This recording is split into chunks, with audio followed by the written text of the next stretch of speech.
पादरी दाऊद गिल सियालकोट तो इत्थे आया वा दरबार काकियां वाली सरकार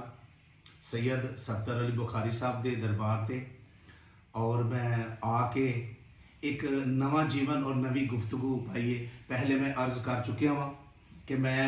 पहले भी गवाहियां दे चुकिया, उस गुफ्तगू नूं कंप्रोमाइज़ कर लवां तो मेरा सफल पूरा हो जाता है कि मैं अपने सोने हबीब दे सदके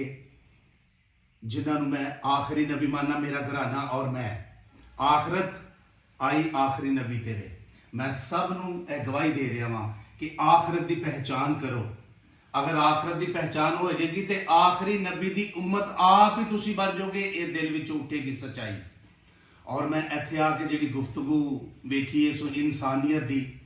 और मजहब की कोई गुफ्तगू नहीं हुई, इत्थे अल्लाह की ते अल्लाह के रसूल की ते अल्लाह के रसूल की मुहब्बत